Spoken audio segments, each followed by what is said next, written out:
Welcome everyone. In the previous lecture, we started female reproductive system. In that, we have seen some vital structures in the female reproductive system. We discussed about the female gonad called ovaries, right? So where are they? On either side of the abdomen. What is the shape? Almond shaped structures, grayish, pinkish colored structures. And what are they meant for? They are meant for producing ova. Ovaries internally, they are lined by germinal epithelium. Now germinal epithelium contains cuboidal cells, female germ cells. They produce oogonia, right? And the germinal epithelium is enclosing the ovarian stroma. Stroma is divided into cortex and medulla. Cortex is the region which is peripheral and medulla is the region which is inside. Cortex is denser because it contains primary follicles, secondary follicles, tertiary follicles and Graafian follicles. Whereas medulla is less dense because it is supplied with artery, vein and blood vessels only. So from there the ova will be released under the influence of luteinizing hormone. That we will see it under hormonal regulation.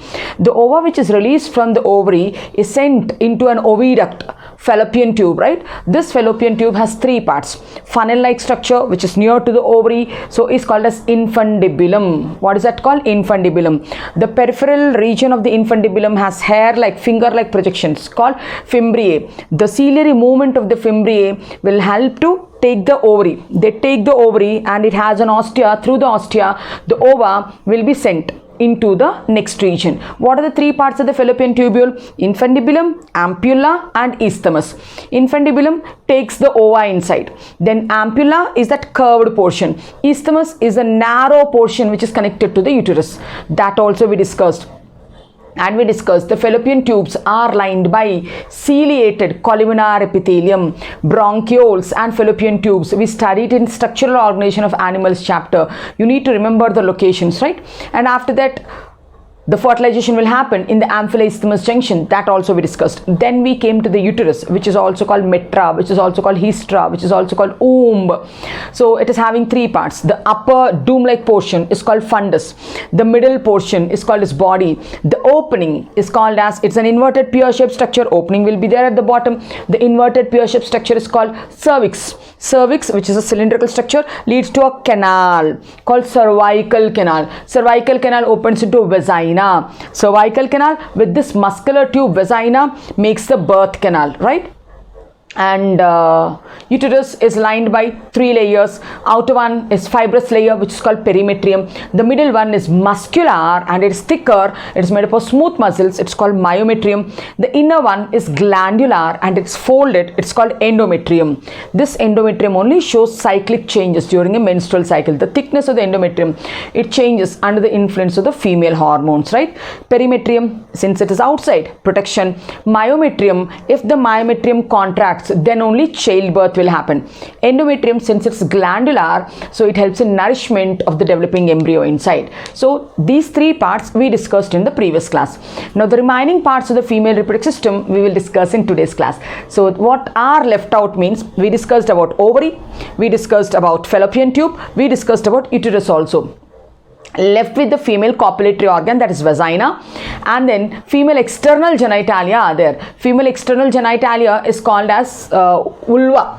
It's called as vulva. It is called as vestibule, or is also called pedendum. So these are the parts of the external genitalia that we will discuss. Before going to this part, we'll finish off vagina and then we'll go, right?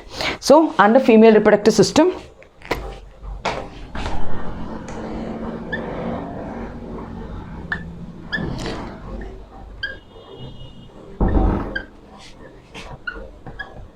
female reproductive system, children. Now in this female reproductive system, we are going to discuss the fourth organ, that is vagina. What are we going to talk about? And we all know that vagina is a female copulatory organ. It is the path through which the menstrual flow will happen. It is the path through which the childbirth also will happen. So it is a copulatory organ. It helps in menstrual flow also. It's a path for menstrual flow also, bleeding also, and it's a path for the birth also. What is it? It is a muscular tube-like structure. How much long it is? 8 to 10 centimeters long it is. So it will be, since it's a muscular tissue, it's an elastic tissue, so it can contract also, it can expand also. Let us write down all the points about vagina. What did I tell? Well, the first point I told, it is the female copulatory organ. Means participates in coitus, right? Intercourse. So that's why we call it a female copulatory organ. And I told it is the path for menstrual flow also. It acts as a path for menstrual flow. Then I told it is a path for the birth also. It's a path for the birth of the baby also. And what it is a muscular tube made up of, it's a muscular short tube made up of 8 to 10 centimeters. Let us write down the dimension also. It is muscular tube of how much? I told 8 to 10 centimeters made of elastic tissue. It is made of elastic tissue. Since it is made of elastic tissue, it can contract and it can expand also. It can contract also, it can expand also because of its elastic tissue. Now, vagina opens into vestibule. I told this is vestibule. Now, this is a vaginal opening. Vagina opens into vestibule through a vaginal opening. This hole is called as vaginal orifice. Vagina is opening into this vestibule. What is vestibule? Vestibule is a depression. The place where vagina, clitoris, urinary opening is all there, they are called depression. It's called vestibule. So the vagina opens into this depression, vestibule, through vaginal orifice. Let's write on that also. Vagina opens into this depression is called vestibule. Into this vestibule through what? Through vaginal opening, which we call it as vaginal orifice. Through the vaginal orifice, the vagina will open into vestibule, and this vaginal orifice, the opening, it's partially covered by a perforated membrane which is called as hymen. Now this hymen is considered to be a indicator for virginity, but nowadays, because girls are also doing exercises, they do cycling, they do jogging, they do running, so because of that pressure also, the hymen layer will be teared off, and the hymen layer sometimes it will persist even after the first intercourse also, after the coitus also. Then how it will become as a reliable indicator for virginity? So virginity means pure, right? Means not copulated. Now this hymen layer, it is persisting in the woman even after copulation in some women, and it is not there in those girls who did not participate in copulation. It got torn off because of their physical exercises and the stress what they are keeping. So vaginal orifice is covered by a perforated membrane. What is it called? Hymen. And in most of the cases, this hymen will be ruptured or torn off during the first copulation, first coitus. But in some people it will be there after coitus also, first coitus also, and in some people it will be lost before coitus also. So that is why hymen, we should not consider it as a reliable indicator for virginity, right? Understood? So this vaginal opening, we are calling it as vaginal orifice, is partially covered by, it is partially covered by perforated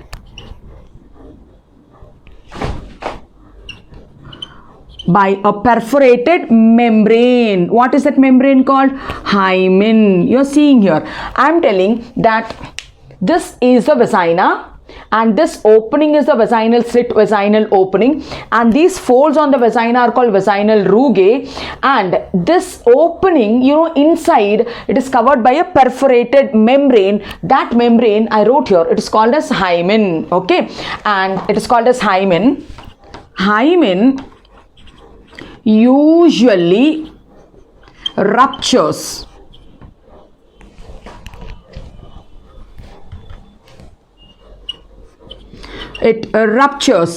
during first coitus. It usually ruptures during first coitus, but in some women it even persists. it even persists after first coitus, after first copulation also it is even there, and in some females it is lost due to the physical exercise and cycling. In some females it is lost due to physical exercises. It is lost due to physical exercises before coitus itself. In some people it persists even after first coitus itself. So that's why we need to take a statement that like hymen is not a reliable indicator of virginity. So that's why we say that hymen is not a reliable indicator of what? Virginity. It is not a reliable indicator of virginity, because in some people after copulation also it stays back. In some people who didn't even participate in copulation, like because of their cycling, exercise and strenuous walking, all those things, it gets stored off initially itself. Understood? Then when we talk about the vaginal walls, I told outside you can see folds on it. They are called as vaginal rugae. So the vaginal wall is made up of 3 layers. So we'll write down here. The vaginal wall is made up of 3 layers. So the inner layer is called mucosa, and the middle one is muscularis, and the outer one, what is the outer layer called? Outer one is called adventitia. So vaginal wall has 3 layers. The innermost one is called as mucosal layer. This mucosal layer, it helps in lubrication. The middle one is called muscularis. We told it's a muscular tube, it's an elastic tube. It can contract, okay, during copulation. It can expand during childbirth. It is made up of this smooth muscles, and outer layer is adventitia. Understood? So this vaginal wall is formed of which type of epithelium? Again, this is an important point. Vaginal wall is made up of non-keratinized. Keratin deposition is not there. It's made up of non-keratinized. It's not simple, it is compound, means stratified squamous epithelium. So we can write down that vaginal wall is made of non-keratinized. Okay, it's made of non-keratinized, then stratified squamous epithelium. This is important, children. So it is not a simple epithelium, it is a compound epithelium made up of cuboidala, columnara, thylax, squamous epithelium. It doesn't have keratin deposition, so it's non-keratinized squamous epithelium, right? And this vaginal wall has vaginal cells. The vaginal cells will store glycogen. Now to feed on this glycogen, lactobacilli will get harbored there, will be present there. These lactobacilli, which are using that glycogen, anaerobically they make lactic acid. Now that lactic acid will be there in the vagina. This lactic acid which is present in the vagina, it inhibits infections, urinary infections and all. It will inhibit because it's an open part. Female reproductive system, the vestibule is an open part. All the openings are there, right? Urinary opening is there, vaginal opening is there. So then it should be protected by some sort of environment. So we are telling that the vaginal cells, they store glycogen, and because of this glycogen it harbors lactobacilli. Now this lactobacilli, anaerobically they break the glycogen into lactic acid. The lactobacilli anaerobically they break, what are they breaking? Glycogen into what? Lactic acid. They're breaking the glycogen into lactic acid by an anaerobic process. This lactic acid inhibits, what does it inhibits? Infections, right? So this La means lactic acid, inhibits infections. It prevents infections by maintaining or by providing the acidic environment. So with this, we finished the main parts of the female reproductive system. In the previous lecture, we discussed about ovaries, I told, fallopian tube and the uterus. Now in this lecture, female reproductive system part 2, we discussed first with the vagina. Now take a screenshot, then we will talk about the external genitalia, which is called as vulva, vestibule or pedendum. These parts we will see. Take a screenshot. Yes. So what did we discuss? Vagina, what is it? It's a female copulatory organ. It participates in coitus. It is the path through which the menstrual flow also happens in the menstrual cycle. It is the path for birth also, we told, right? Cervical canal and vagina will make the birth canal, right? Then it's a muscular tube. How long it is? 8 to 10 centimeters long. It is made up of an elastic tissue. It can contract also. It can expand also. The vagina has an opening. What is that opening called? Vaginal orifice. Through this vaginal orifice, it opens into this depression called vestibule. Now the vaginal opening, you know, this is a vaginal opening. This vaginal opening is partially covered by a perforated membrane, which is called as hymen. Now this hymen, it usually ruptures during first coitus, first copulation, first mating. But in some women, it persists even after first coitus. Whereas in some people, it gets ruptured before coitus itself. So that's why we should not take vagina, we should not take hymen as a reliable indicator for virginity. Then vaginal walls are made up of 3 layers. Inner mucosal layer, middle muscularis layer, outer adventitia. Vaginal wall has vaginal cells. The vaginal cells will store glycogen. This glycogen harbors lactobacilli. The lactobacilli anaerobically break glycogen into lactic acid. This lactic acid provides the acidic environment and prevents from infections. Hope you understood. Now we'll switch on to the vestibule, which comes under external genitalia. We'll talk about vestibule.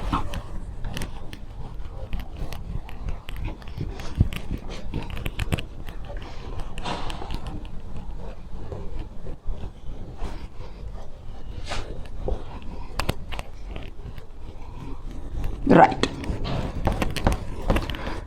Now when we talk about the external genitalia, right, what are the parts of external genitalia?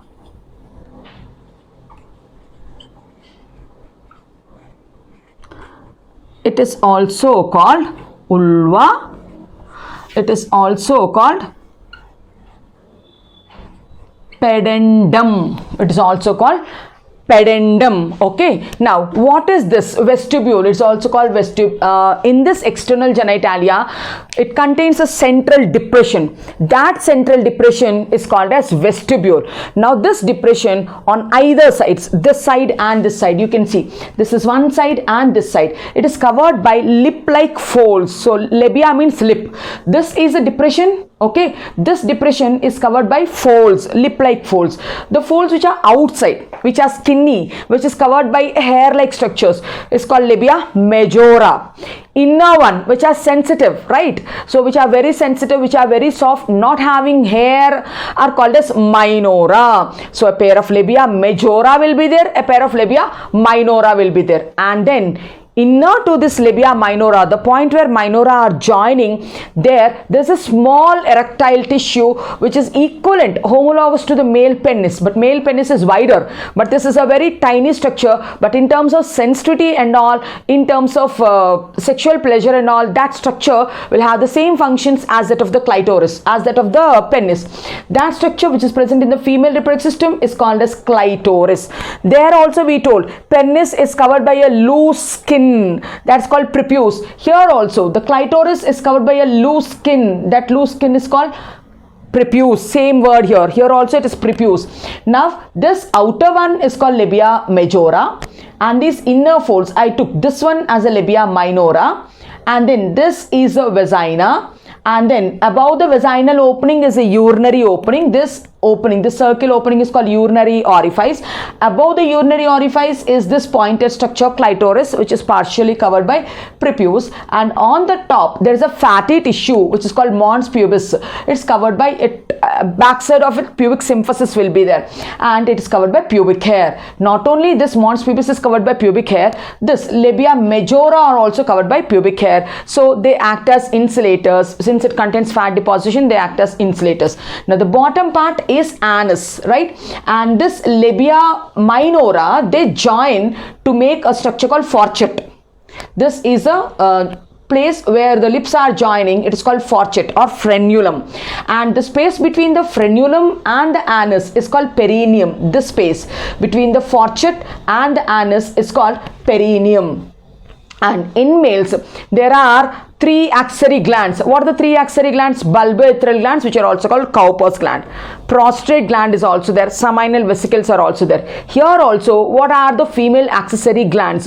So we have vestibular glands. In the vestibule, vestibular glands are there. So one is greater vestibular glands, which are also called Bartholin glands. One is lesser vestibular glands, which are called as glands of Skene. What do? They lubricate during copulation. They lubricate so that the penis can easily come inside, and they secrete alkaline mucus, so which regulates the acidity of the vagina, right?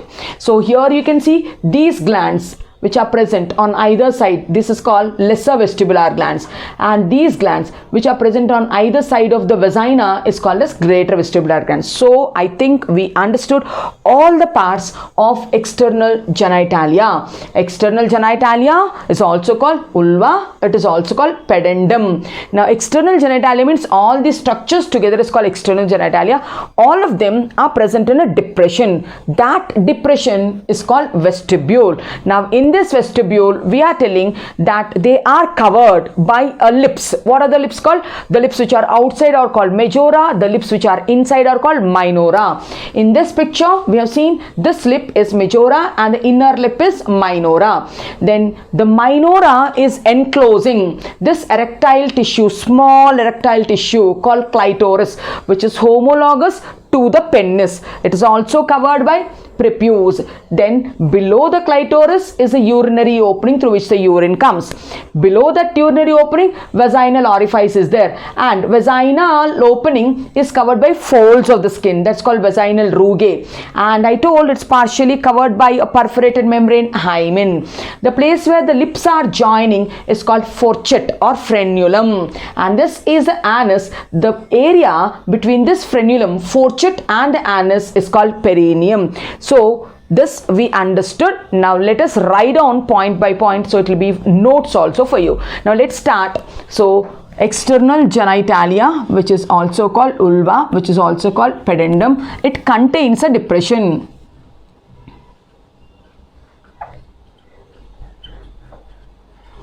It contains a depression called, children tell me, what is that depression called? The depression is called vestibule. The depression is called vestibule, which is covered by lips, right? Which is covered by lip-like structures. What are the lip-like structures? So the outer lip-like structures are called as labia majora. The inner lip-like structures covering the labia majora inside will be labia minora. So labia majora has hard skin. It has hard skin and it is covered by pubic hair. It is covered by pubic hair. Now it is covered by soft skin. It has soft skin. It's devoid of hair. Hair will not be there for minora. Hair will not be there for minora, and these are called lesser lips. They are called greater lips, right? Now these are fleshy folds. They cover the hymen. Labia minora, it provides a covering for the clitoris, right? So this labia minora is only it's providing covering for the clitoris, which is called prepuce. So they are called lesser lips, right? And these are called greater lips. and this labia minora covers the clitoris. It covers the clitoris with a skin called prepuce. Means prepuce is an extension of labia minora only. Prepuce is an extension of labia minora only, and anteriorly it is covering this one, and posteriorly it will make fourchette. Okay, so this is a function of labia minora. Labia majora, they're called greater lips. They're covered by hair, and even they contain sebaceous glands. Labia majora contain oil secreting glands, sebaceous glands.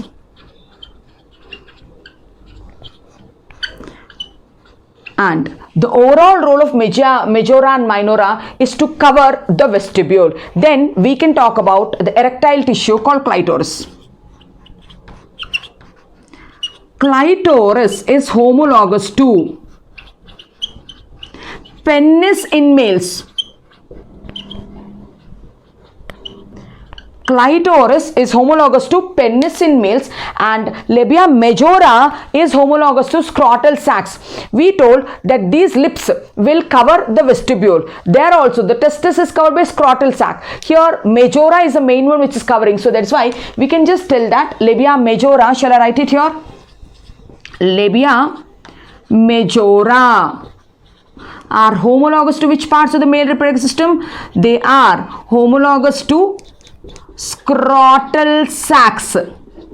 They are homologous to scrotal sacs, whereas clitoris is homologous to penis. Homologous organs means they do the organ is same, they do the same function, right? So clitoris, it is homologous to penis, and this clitoris is a tiny finger-like erectile tissue which is below the mons pubis, above the urinary orifice. So what is clitoris? It is a tiny finger-like erectile tissue. Where is it? Below the mons pubis. It is below the mons pubis, but it is above the, you can see the picture and tell me, it is above the urinary orifice. It is above the urinary orifice. Understood? Now, and it is at the junction where both the labia minora are mixing, right? So this is a labia minora, this is labia minora. So it is at the junction where both the labia minora are joining. Is at junction of labia minora. Right? So we discussed about three parts. First one is majora, we discussed. Second one is minora, we discussed. Third one is clitoris, we discussed. Then we can talk about mons pubis also. What's the fourth one? Mons pubis. Now what is this mons pubis? It is anterior, right? It is a fatty tissue which encloses, behind that is what is a pubic symphysis. It's anterior fatty tissue with joints. Behind it, it has, what does it has? Pubic symphysis. Behind it, it has pubic symphysis. The pubic bones where the joint is called pubic symphysis. Behind the mons pubis, pubic bones will join. And this mons pubis, what is it? It's a fatty tissue, and it is covered by a triangular shaped tissue. It's a fatty tissue covered by pubic hair. It is covered by pubic hair. So we discussed about mons pubis also. Then we can discuss about perineum. What is perineum? Perineum is a junction between this fourchette and the anus. Now we have to talk about what is perineum. Perineum is a region between, it is a region between frenulum. Frenulum is also called fourchette, right? And the anus. Perineum is the junction between the fourchette and the anus. Then next one we need to talk about the vestibular glands. The next part, what is that? It is called as vestibular glands, and I told you there are greater vestibular glands also, lesser vestibular glands also. Greater vestibular glands and lesser vestibular glands. Greater vestibular glands are also called Bartholin glands. Lesser vestibular glands are also called glands of Skene. So what is the other name of greater vestibular glands? Bartholin glands. Bartholin glands. What is the other name of lesser vestibular glands? Glands of Skene. Glands of Skene. Now, what will this greater vestibular gland do? Or we'll write down greater vestibular gland is homologous to the Cowper's glands of males. So, these are homologous to which glands? Cowper's glands. Cowper's glands are also called, what are they called? Bulbourethral glands, right? Which secretes alkaline mucus. So, these are similar to the Cowper's glands of male reproductive system. Whereas glands of Skene, if you see, glands of Skene are homologous to, they are homologous to prostate gland. They are homologous to the prostate gland of male reproductive system. What do? They segregate mucus, so which will lubricate the vagina during copulation. It will lubricate vagina. It will lubricate vagina during copulation. And it secretes alkaline mucus to control the acidity. They secrete alkaline mucus to control acidity. So, I think with this we covered all the parts. Greater vestibular glands, lesser vestibular glands we covered here, right? Labia majora, labia minora we covered here. Mons pubis, pubic hair also we covered. Clitoris and its folding prepuce, which is an extension of minora, that also we covered. Urinary orifice through which the urine comes. Vagina, the folds are called vaginal rugae. Perforated membrane called hymen also we covered. Fourchette is a junction where labia majora are joining. Perineum is a place between this fourchette and anus. Children, this is about vestibule. Take a screenshot.